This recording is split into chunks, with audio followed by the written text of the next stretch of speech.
Assalamualaikum, hi everyone. Semoga kalian yang nonton video ini semuanya dalam keadaan sehat dan terhindar dari COVID-19. Nah, sebenarnya aku udah rencana mau bikin video ini dalam beberapa hari yang lalu, tapi baru ada kesempatan karena beberapa hari yang lalu aku dapat tawaran interview lagi dua buah sekaligus. Nah, yang satu itu minggu ini dan satu lagi minggu depan. Jadi aku kayak aku sebenarnya udah punya pengalaman interview sebelumnya di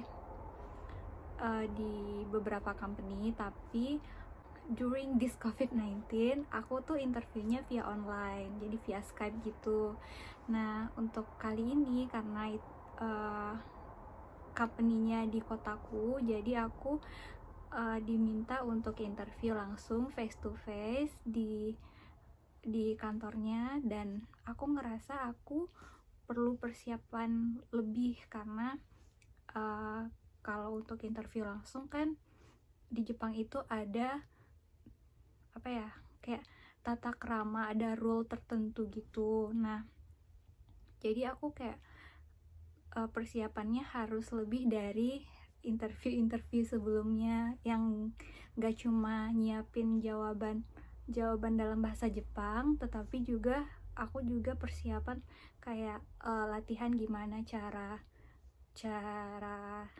datang, kayak cara masuk ruangan, terus cara ojigi atau membungkukkan badan itu, terus cara duduk dan lain-lain. Nah, jadi aku kayak takes time untuk practice dulu karena karena kan orang Jepang bener-bener ngeliat attitude kita dulu nih. Nah, nanti kalau seandainya aku udah ngerasa oke, karena aku ngerasa canggung banget pas aku ojigi itu, kayak ya aku nggak biasa. Aku biasa ngebungkuk ke sensei aku, ngebungkuk gitu biasa, tapi kalau kayak formal, bener-bener formal gitu, kayak aku kadang malu atau gimana ya, kayak grogi gitu, nervous banget. Jadi aku bener-bener jadi tadi aku practice itu dulu. Anyway, without any rambling anymore. Nah, di video kali ini aku bakal kasih tahu cara apply S2 di Jepang secara lengkap. Sebelum kita ngebahas cara apply S2 di Jepang, aku mau kasih tahu dulu bahwa masing-masing negara punya prosedur dan sistem yang berbeda-beda mengenai penerimaan mahasiswa S2-nya ini.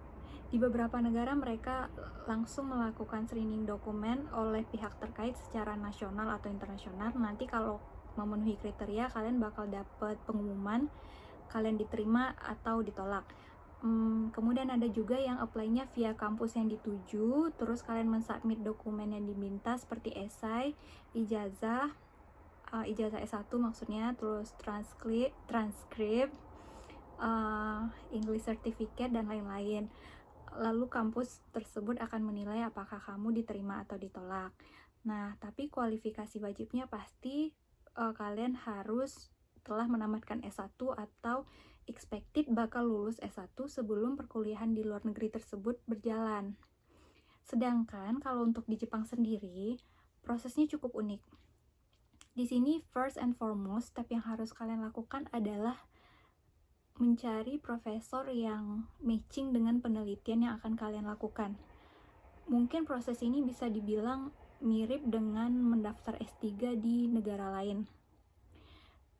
Nah, cara yang benar untuk menghubungi para profesor tersebut yaitu kalian terlebih dahulu membaca penelitian profesor tersebut, jurnal-jurnalnya, paper, dan segala macam. Kemudian, kalian bikin research plan yang sesuai dengan interest si profesor tersebut. Kalian akan semakin dilirik oleh sang profesor apabila research plan kalian topiknya close atau mendekati dengan interest si profesor, dan chance kalian akan semakin besar apabila topik research plan kalian mendekati dengan ongoing research yang ada di lab beliau itu.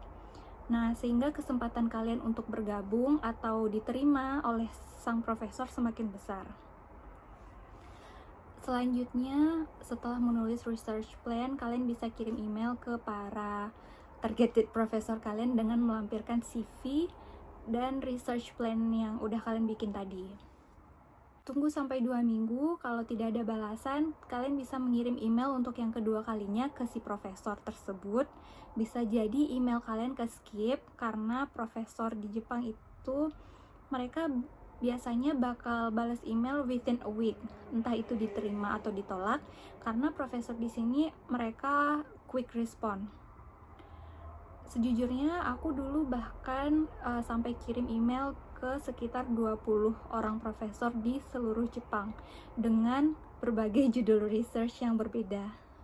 Sampai akhirnya aku mendapatkan beberapa profesor yang menerima aku untuk bergabung di lab mereka, dan akhirnya aku memilih profesor aku yang sekarang karena benar-benar sesuai dengan research yang ingin aku lakukan.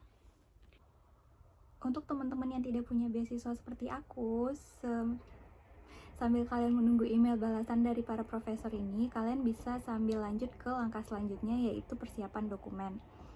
Dokumen untuk persyaratan apply research student dan S2 ini hampir sama, makanya pembahasan ini aku gabung. Untuk kalian yang nggak tahu research student itu apa, kalian boleh cek atau tonton video pertama aku. Jadi dokumen yang harus disiapkan pertama application form atau form aplikasi. Kalian tinggal download di website kampus yang akan kalian tuju. Kalau nggak ada, kalian minta ke student support kampus tersebut via email. Kemudian yang kedua, CV. Sebaiknya kalau untuk kuliah ke Jepang, kirim CV kalian yang simple aja. Nggak usah yang banyak warna, banyak motif, banyak corak. Jatuhnya bikin sakit mata, karena orang Jepang suka yang simple. Yang penting isinya komplit dan relatable. Nah, kalau kalian punya prestasi yang berhubungan dengan akademik, silahkan dicantumkan.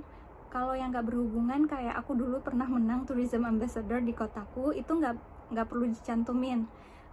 Dan kalau kalian pernah menang lomba lari juga, kalau kalian bukan jurusan olahraga, ya udah nggak usah dicantumin. Selanjutnya, sertifikat bahasa. Kalau kalian lanjut dengan international program, berarti kalian harus melampirkan English certificate. Sedangkan untuk yang mengambil program Japanese, berarti kalian melampirkan JLPT. Kemudian kalian harus juga melampirkan fotokopi ijazah dan transkrip S1. Kemudian fotokopi paspor, dan terakhir bukti pembayaran uang ujian. Biayanya waktu aku dulu sampai sekarang masih sama, yaitu 30.000 yen atau sekitar 3.900.000 rupiah. Persyaratan untuk mendaftar S2 di kampus di Jepang umumnya seperti yang aku sebutkan tadi. Tapi saran aku, kalian tetap harus cek website kampus yang akan kalian tuju atau email staff student supportnya untuk dapat detail tentang persyaratan dokumen, sekaligus bisa minta informasi tentang jadwal pendaftaran di kampus tersebut. Biasanya untuk enrollment di April, kalian sudah harus mengirim berkas di bulan November atau awal Desember, lalu mengikuti ujian di Januari. Sedangkan untuk enrollment di Oktober, alias mulai kuliah di Oktober, kalian mengirim berkas di bulan April atau Mei, dan ujiannya di bulan Juni. Selanjutnya, ujiannya apa aja? Kalau untuk engineering, ada 2 tipe ujian, yaitu tes tertulis dan oral test. Ujian tulis sendiri ada 3 subjek, yaitu tes matematika atau kalkulus. Nah, ini levelnya middle to advance, lumayan susah, tapi tenang aja. Kalau aku nggak salah, kalian hanya perlu dapat nilai 75 untuk bisa lolos. Soalnya ada 10 buah, terus ada poin A, B, C, D-nya. Terus kalau ada yang mau contoh soalnya, kalian bisa kirim email ke aku karena aku masih simpan contoh soalnya. Kemudian yang kedua, tes specialized subject. Ini tes spesifik field kalian. Kalau aku kan departemennya masuk ke sipil, jadi soal-soal ujian aku berhubungan dengan konstruksi, transport, lingkungan, soil, unit proses, baja beton, pokoknya segala macam. Tapi nanti kita cuma perlu pilih kalau nggak salah 5 dari 8 subjek ini gitu. Jadi kita harus menguasai semua yang berhubungan dengan bidang kita dan departemen kita. Nah, terakhir itu tes bahasa Inggris. Untuk oral test atau interview itu kalian nanti akan diwawancara oleh sekitar 5 orang profesor. Biasanya mereka akan menanyakan tentang alasan kamu kuliah ke Jepang, kemudian kenapa kamu mau milih kampus tersebut, kampus mereka, kemudian alasan kamu memilih jurusan tersebut, dan menanyakan tentang penelitian yang akan kamu lakukan. Oke, jadi kalau ada yang bilangin atau ngatain kalian bodoh karena kalian kuliah ke luar negeri tanpa beasiswa, nggak usah dengerin, senyumin aja. Mereka nggak tahu prosesnya seperti apa. Sometimes people said it was very easy for me, but it's not at all. I had so much fear. Mereka kira karena kita bayar mahal, terus kita bakal langsung diterima. Ya enggak lah, kan ini kampus negeri di Jepang, dan kebetulan kampus aku juga top 3 kampus yang Imperial College gitu. Jadi ya nggak semudah itu juga masuknya. Jadi bisa aku simpulkan bahwa kalian yang kuliah dengan beasiswa atau yang tanpa beasiswa sebelum berangkat ke Jepang, itu keduanya sama-sama hebat karena keduanya butuh perjuangan. Bedanya kalau kalian belum punya beasiswa, mungkin kalian lebih duluan nyampe di Jepang, tapi saat sampai kalian mesti struggle, berjuang dulu sampai dapat beasiswa kayak aku. Selanjutnya setelah ujian nanti kalian tinggal tunggu hasilnya, biasanya 1 bulan setelah ujian, yaitu di bulan Februari. Selama menunggu hasilnya, jangan lupa banyak-banyak berdoa karena tidak ada impian yang mustahil terwujud jika kalian mengandalkan Allah. Selain itu, kalian juga jangan lupa minta ridho orang tua kalian, karena apalah artinya usaha kalian tanpa ridho dan doa dari orang tua, terutama ibu. Ibarat usaha maksimal yang kita lakukan itu ibaratnya cuma 5%, tapi doa ibu kita itu bernilai 95% di mata Allah. Jadi semua ini kayak whole package biar kalian itu makin cepat selesai proses apply S2-nya. Oke, jadi jika lolos bulan Maretnya kalian bakal terima COE dari kampus, dan setelah itu kalian tinggal apply visa student di Indo dan berangkat ke Jepang di akhir Maret, lalu mulai kuliah di awal April. Nah, kira-kira semua proses tersebut membutuhkan waktu 6 bulan sampai 1 tahun, mulai dari kalian mencari profesor, ujian, hingga datang ke Jepang. Oke, sedangkan untuk kalian yang mendaftar research student dulu, kalian nggak perlu worry karena kalian tidak perlu mengikuti ujian apa-apa. Jadi cara mencari profesor dan dokumen yang dibutuhkan sama dengan proses S2 tadi. Jika setelah mengikuti research student kalian mau lanjutin ke S2, nanti kalian cuma tinggal ikut ujiannya aja. Oke, sekian dulu video kali ini. Semoga bermanfaat. Kalau kalian suka, silahkan like dan subscribe. Atau kalau kalian punya saran untuk video selanjutnya, silahkan komen. Sampai jumpa di next video. Assalamualaikum.